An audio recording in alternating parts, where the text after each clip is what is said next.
یک قصه در روزهای کرانتینی بهر هواداران شیر محمد جان. یک خیرالدین برادر بوده در وقت کرانتین دیگه خیلی زندگی قین هیچ چیزی داشته. یک خروز پسلید حولید موندگی ایسوس فکر کرده خروز گریسته بازار برده. навор сохта шудагии бо дастгирии сайти 1xbet дариҷа коэффициентҳои зиёд ва бонусҳои гуногуна меёбем ки силкаш дар комментария. ҳамчунин агар бо промокоди ёвонӣ шумо регистратсия кунед барои пардохти аввалин тон 6500 рубл бонус медиҳанд. як қисса дар рӯзҳои карантинӣ баҳри ҳаводорони шер маҳмади ҷон. як хайриддин биродар буда дар вақти карантин дига хай зиндагии қин ҳеҷ чӣ надошта.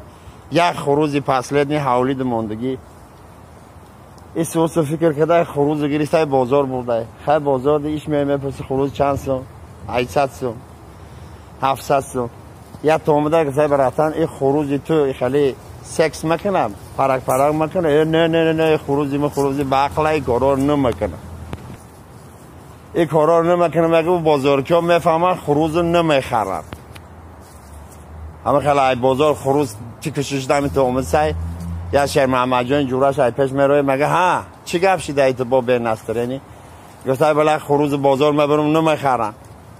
ایش میپرسه اوش میپرسه مگم نه خیلی کاروبار نمیکنه سکس نمیکنه گفتای خدازده خیلی نگو برای همون نمیخرن بگو که هم کارو میکنه. هگام میاره یک آدمی ناشناس هم خیلی خروج توی خیلی پراپرک میکنه سکس پکس میکنه گفته هاو مرغ خطی هم میکنه خروج خطی هم میکنه پیشک خطی هم میکنه ایندو خطی هم میکنه هم خطی خلاصه میکنه. وقتی چی تو تقدر فروختی گفته چون هم پس بدین روزا سنیخ من بد نگاه داره.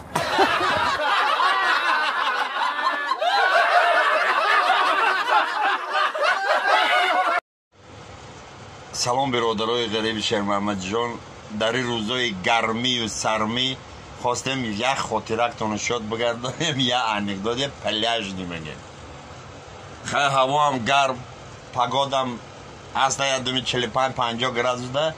یک زنک پلوی پلیاژ در نمیخواد دراز کشیدگی خوبه خیلی کوپالنی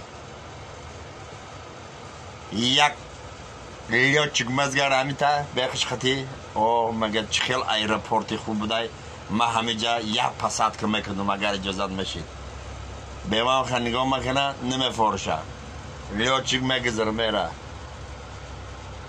یک تی دیگه تراکتوریست اما خیلی میگذره مگه هی پلاشات که پلاشکی خوب بودای اجازت میشید من همه تراکتور من سهر میشه و گیادم میماندم زنک ده خوش نمیه همی تمکنم میگذر میره. آخران یک شفیاری امنی شوستری همی تم میگذر میبینه میگه آها چه پلاشاتکه خوب دای اجازت میشید گردی همه پلاشاتکه میاد 2 کرو گیر میگشتم. سخنرانی مرده زنک ده خوش میگه گرفتیم گب نیست میگیره میارش خانهش زنه که بیچاره تشکیلی دو دستگاه میزنن شافیار افگارباد میشه آوی سیاه ایدهش رفته خواه این زنک وزبوشت میشه بگه چه شافیار نمیخیز یاخی این مسئله که دیگه یک 2 کرو پلشتکی ما دو تا اومدی بره گفته آنو تخرگوه وقتی من مغز باشم من ضروری هم نمیشینم.